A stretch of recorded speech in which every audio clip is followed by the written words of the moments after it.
Welcome to the Troutwood podcast. I'm Jay. I'm Gene. And today we'll be talking about why money matters. Gene, why do you believe money matters? Money matters. So there is an often unspoken, unwritten investment principle. To invest money, you have to have money. And that's why money matters. So today we can zero in on the choices that people make that keep them from having money, right? I had a really cool day.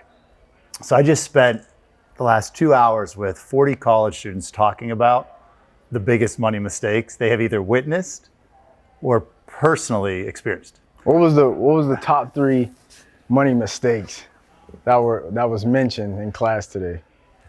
If you would have asked me that question before class, I would have gotten wrong what they were. The number one was actually college students visiting a local casino, gambling. A local casino? Local casino here in Pittsburgh. Pittsburgh Casino. Wow. The casino likes hearing that. Probably no less than 12 students shared stories of friends going to the casino on the weekends. That was number one. Number two, no surprise, credit cards and not understanding how they work. And we just talked about that too, credit cards. And the misconceptions. I'm amazed because even though we were talking, the students that were talking about personal experiences, they weren't just talking about themselves with the credit card, they were talking about their family members. So we want to touch on that today, I think, for sure.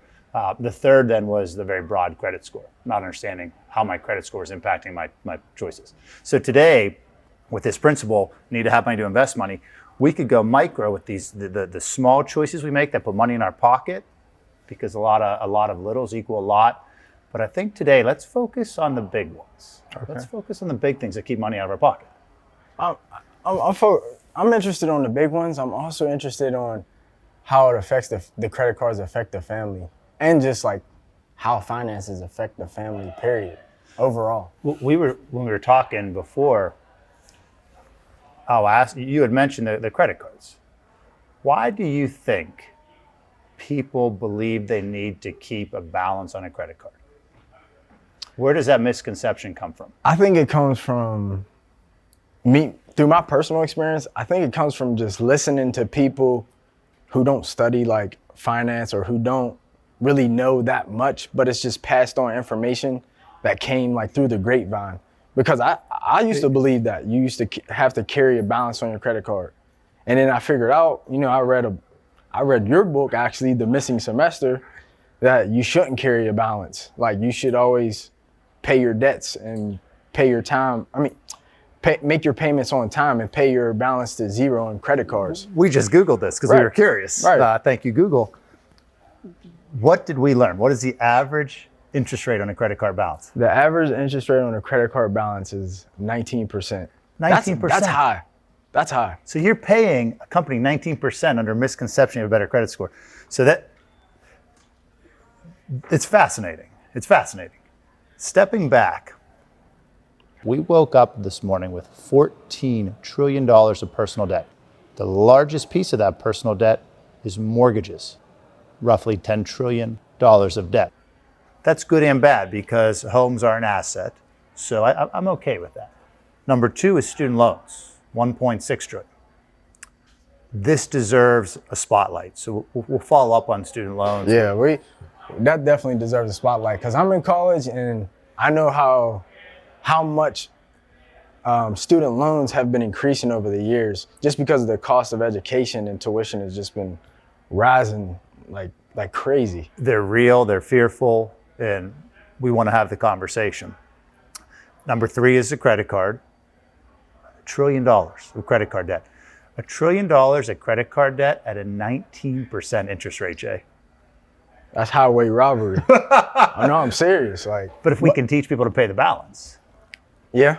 And if we can show them how much they're actually paying in interest. 19% might not sound like a lot, but actually look at the numbers and you'll be surprised. You'll be shocked that you're even leaving a balance on that credit card. Well, and there's not an investment return that can offset it, but that's the second conversation too.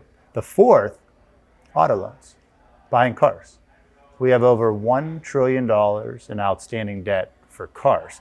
So now we're using some big words here, but what if we simplify this to the house you live in, the vehicle you drive, the credit cards you keep on your phone or your wallet to buy things, and your student loans.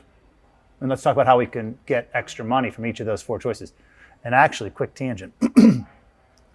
When we were talking about the mistakes, in addition to those three, two students talked about Venmoing people they never met. Yeah. They were selling or buying something and they never got the money back. That's an issue, I think, mainly because like people, you're not paying attention. You feel like Venmo's so convenient and you're not verifying the username. Like my brother does this to me. This is what he does. He'll say, I'll ask him to send me money for something, and he'll be like, all right, and he'll send me $1, and I'll be like, why'd you send me $1? And he's just trying to verify that it's me. He's like, did you get that $1? I'm like, what dollar? What are you talking about? And I'm like, oh, the $1. I'm like, why did you send me $1? Smart. And he's just verifying that I'm going to receive that payment, because I've seen that happen before, and you can't get your money back because once the person. If you send out money to... The other party has to be very trusting. Right, they have to be very trusting, and you could just do it by accident. You're not going to get reimbursed if you accidentally send that off somewhere. So coming back, we're good at going on tangents. Right. Coming back, you haven't bought a house yet. No. And there's a lot of media, there's a lot of press around the issue that is financial stress, both at home and at the workplace. It makes sense. It's a scary thought. It's a responsibility. Debt is a legal obligation. So we used the word debt. We could have also said there's $20 trillion that we as individuals legally have to repay. All right.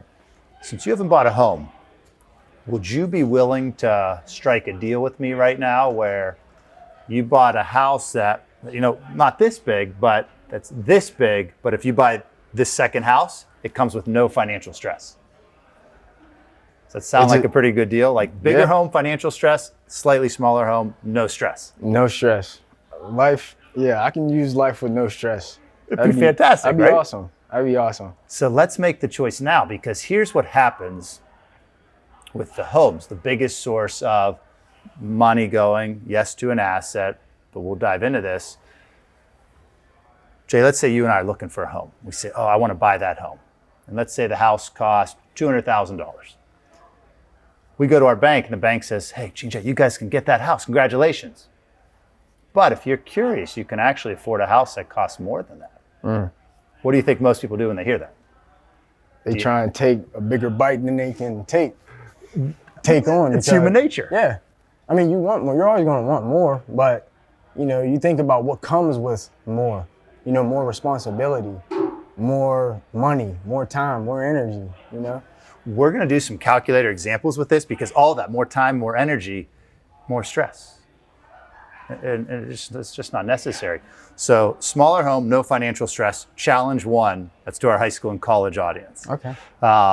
Student loans we're gonna address separately. Credit cards, we already talked about the interest rate, 19%. That's 19% on your balance that's going to someone else. The cardinal rule is one card. But there's clearly a big misunderstanding on credit cards. Why do you think that is? Why on a college campus is there such a misunderstanding on credit cards? Because I think people haven't been educated enough to really understand how to utilize and leverage credit cards. So that's why I think there's a big misconception, or credit cards get misused and people are paying these high interest rates on the cards. And, it ultimately leads to like financial stresses. So that's my reasoning as to why. Because if with that high of an interest rate, it can be hard to catch up on. What if we simplify that decision, one credit card, and pay off the balance in full every month? That's simple. If we do those two things, that $1 trillion we owe in credit cards can start to become a little bit less, a little bit less. So now two rules. Home, slightly smaller home, no financial stress. Credit cards, one card paid off in full every month. Then you get the benefits without the negatives. So now we've taken 2 steps to reduce stress. Third one, auto loans. Auto loans. Have you bought a car yet? I've not bought a car yet. I haven't really had to. I know how to get around. I usually use public transportation. And I'm on campus, so everything's in walking distance, which I love. I like how many students are actually not even thinking about buying a car because we don't need one like we needed one 20 years ago. It's still a big purchase, but yeah. I mean, cars are nice, and they're always coming out with these new models, and they're flashy. And I'm like, man, I love a new car. I don't want to walk everywhere, but it helps me stay. There's benefits of it. I stay physically fit, and also I realized early on that once you drive a car off the lot, it loses 30 to 40% in value. Yeah. So that kind of made me wait on that big purchase. So what's your dream car? Oh man, you really want to know? I want to know. I drive a truck. My dream car, it's a P1 McLaren. For you guys who don't know what that is, look that up. I don't know what it is. It's a McLaren. But it's like a sports car. But that's my dream car. All right. Well, I want to help you achieve that dream. But step 1, you're probably not buying that car next year. Oh, no. Okay. No. Hey, who knows? 2 things are happening with car loans. We're borrowing for longer. Why does this matter with a car? Maybe the car that you just mentioned goes up in value. The truck that's in my driveway goes down in value each year. So if I borrow for a long period of time, and my car is losing value over that long period of time, it gets tricky if something happens to my car. Right. So if we narrow down, let's do 2 challenge takeaways for this 4th largest item, which is the auto loans. No 7-year auto loans ever. Never borrow for more than 5 years on a vehicle.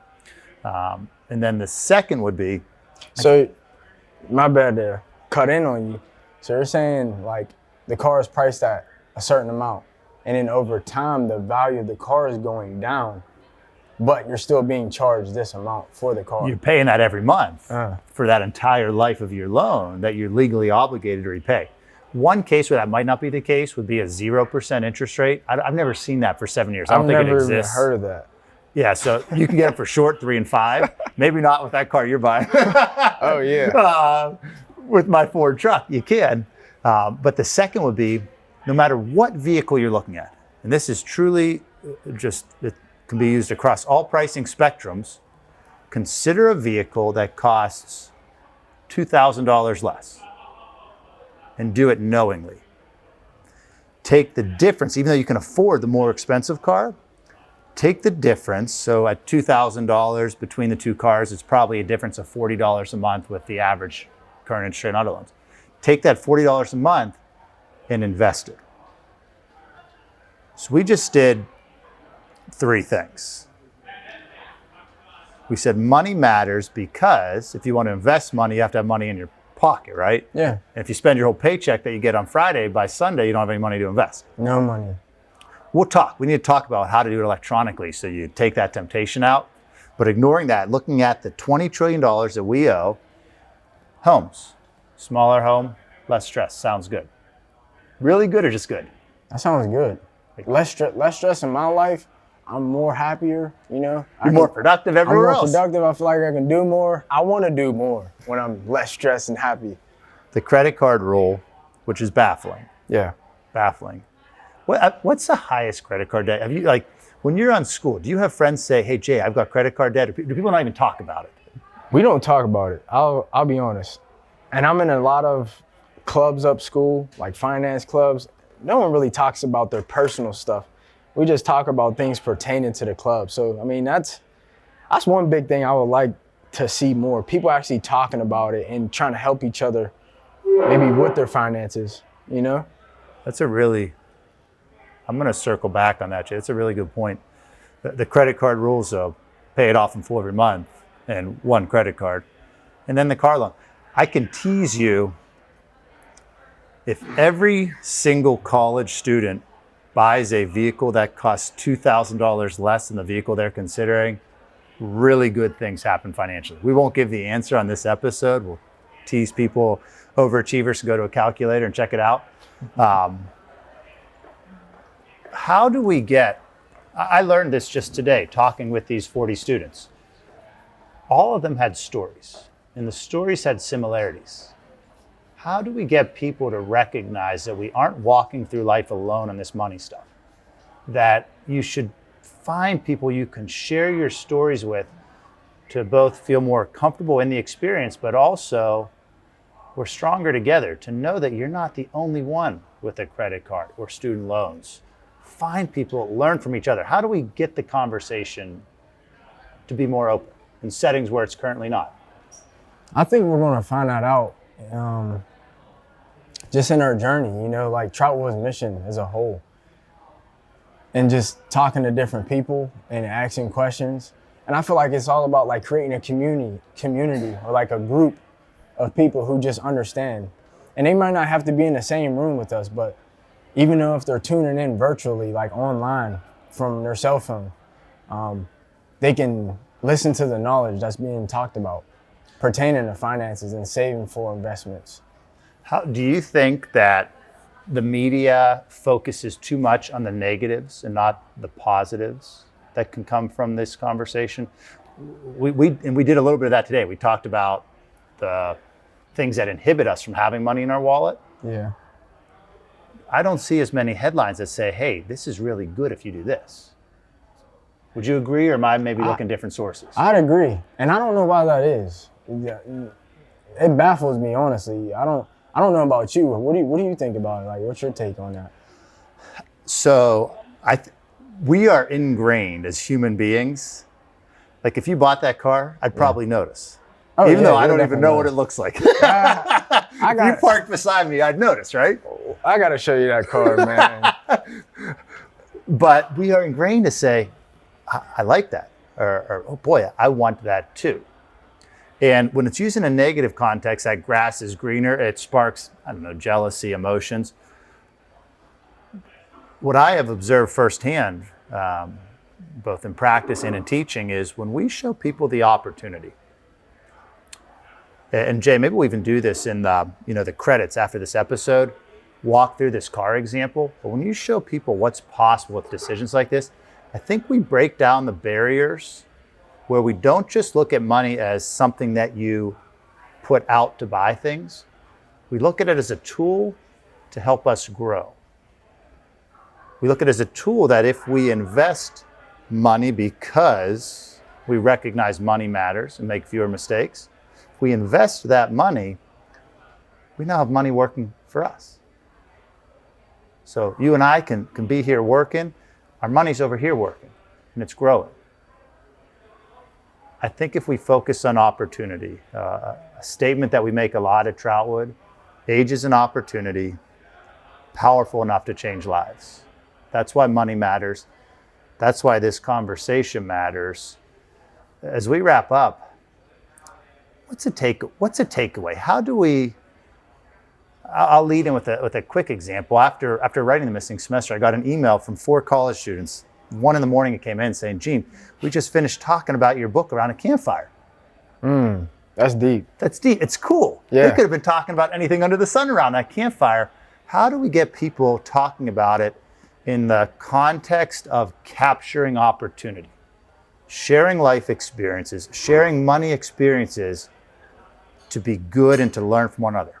That story you just told me now, like them talking about it at the campfire, people are comfortable around a campfire. So you're going to open up more and talk about more personal things. And we all feel like finance is more personal. So that's pretty cool. That just shows you like people want to talk about it. Well, but like this means they need to be in an environment where they feel comfortable or not like attacked for not knowing something about finance. So we have to do a podcast around a campfire. Hey, I guess we might have to. Get some out. We might eat some s'mores. I'd like some s'mores. So the money matters. Let's hope this is the first step towards that conversation. And our challenge, I think, to our viewers, to our listeners, money matters. Money matters. Take this conversation to one friend, and not in a negative way, but in a positive way. we're not alone going through life, really in any challenge, but especially with the money challenges. All right, I challenge you to take this conversation to at least one friend after this podcast today. I challenge you to do the same thing. All right. Hey, thank you guys for tuning into the Troutwood podcast. See you guys next time.